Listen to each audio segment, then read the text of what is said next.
Good evening, business professionals of America. My name is Norma Soto. And my name is Motiloluwa Ayo-Olusanya. Today we will be going over what non-compete clauses are.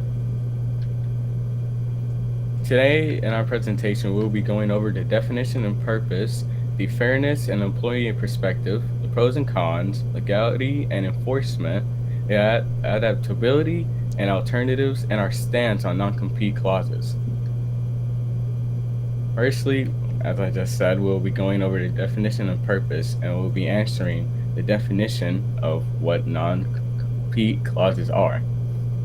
Now, a non-compete clause is an agreement that you have with your employer to not compete with them, either through a competing business or working for an existing competitor.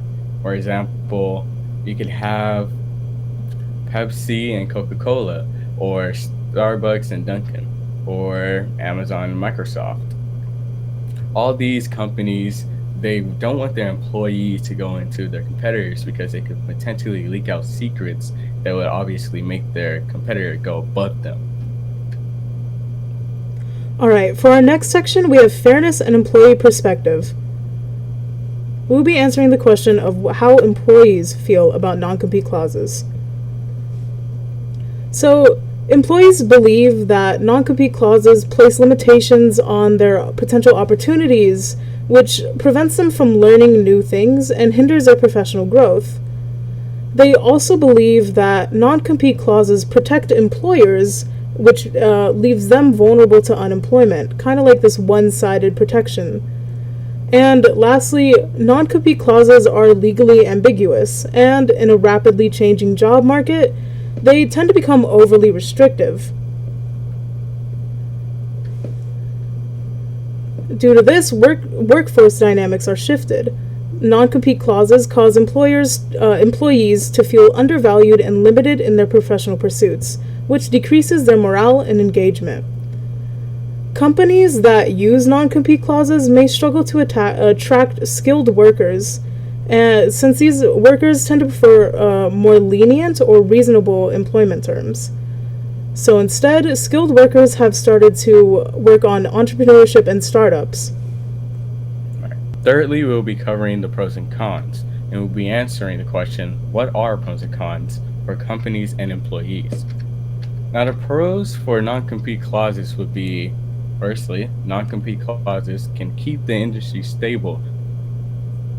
Big influx of just skilled employees going to one competitor to another. Because through that, if that were to continue, then the industry would just break down. Then secondly, it prevents employees from working for competitors. By preventing employees from working for competitors, companies are able to maintain their relationships with their regular clients.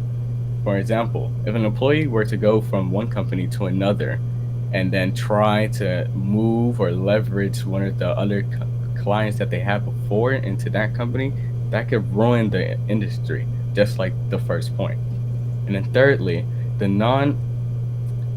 non-compete clauses prevent former employees from trying to trade secrets and leaking out potentially confidential information that does not need to be shared either to the public or to other companies.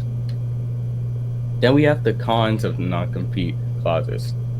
So firstly, non-compete clauses discourage new employees from even coming into a new company because it can hinder their professional growth because they can't go on to another company and learn more things.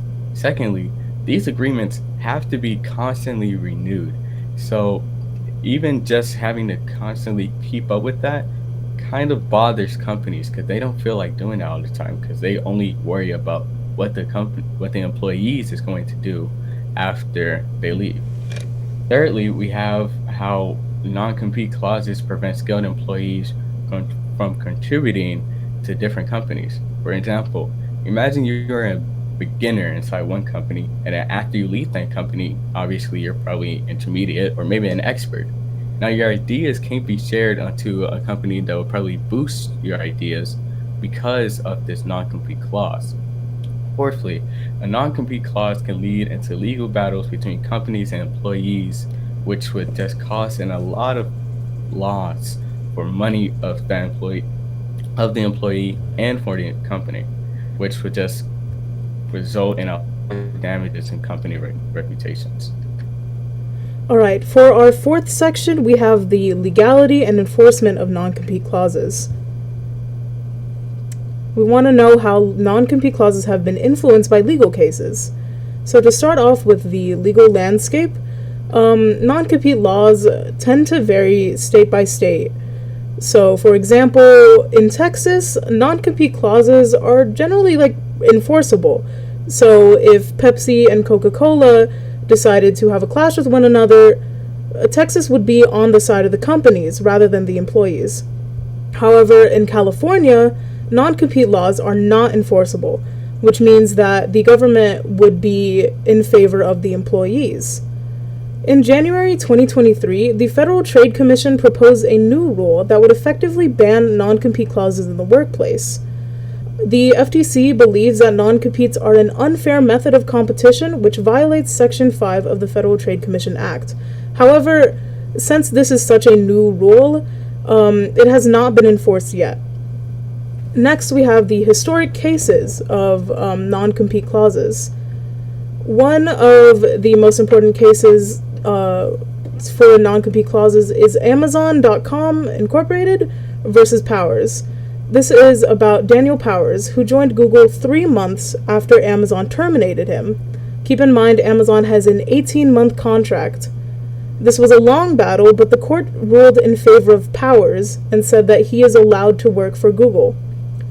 Another case that is extremely important to how non-compete clauses are treated today is the Jimmy John's non-compete agreements in 2016. Jimmy John's is a fast food restaurant who attempted to prevent workers from working with competitors for 2 years after departing with the company. A lot of low-wage workers were angry about this because it limited their opportunities to seek a better lifestyle, better wages, which meant, better homes and things like that. Fifthly, we will be covering adaptability and alternatives.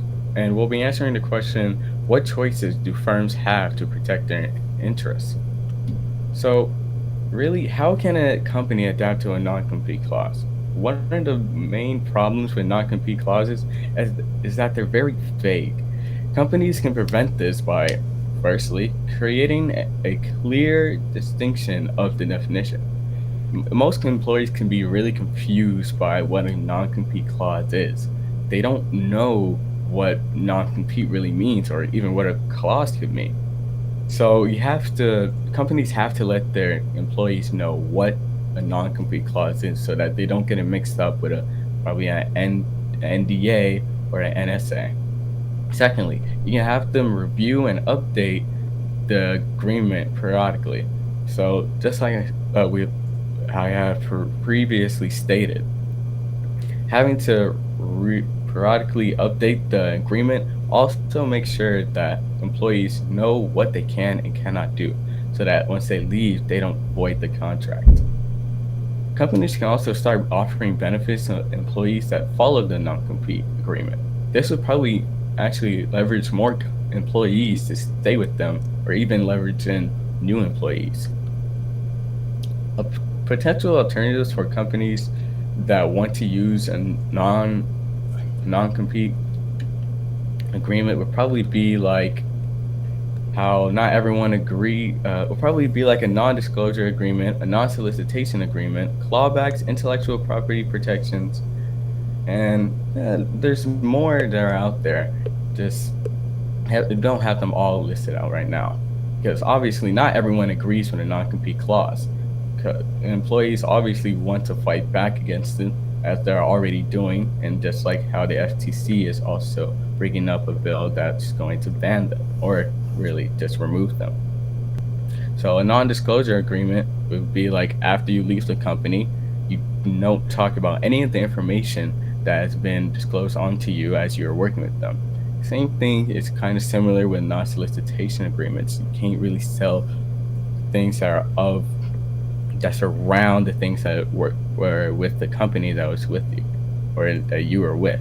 Clawbacks is like the company pays you just to not talk about the things that you learned while you were with them. So, example, if I were to work at Wetzel's Pretzels and I wanted to move on to most likely probably Auntie Anne's, Wetzel's Pretzels could pay me to not tell them any of their corporate secrets onto Auntie Anne's to make them better in them because they are still in the industry and they're still competing for the top spot. And finally, we have the intellectual property protection, which is also along the same lines of a clawback. Another alternative could just not having a non-compete agreement to begin with, because as stated before, they don't really have a lot of pros to them, and really it's a lot of cons for them. All right, lastly, we have our stance on non-compete agreements. Basically, we believe that non-compete clauses are not ethical at all. They should not have any role in the modern workforce, as there are plenty of other alternatives that keep companies and their information safe without preventing employees from branching out and searching for better conditions for themselves.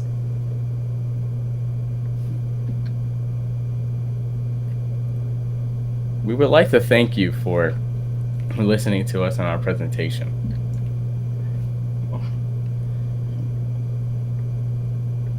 Overall, non-compete clauses were made by companies to prevent their employees from working for any competitors. There are many factors to consider when debating non-compete clauses, like legal issues, potential alternatives, and more, but we believe that non-compete clauses are unethical.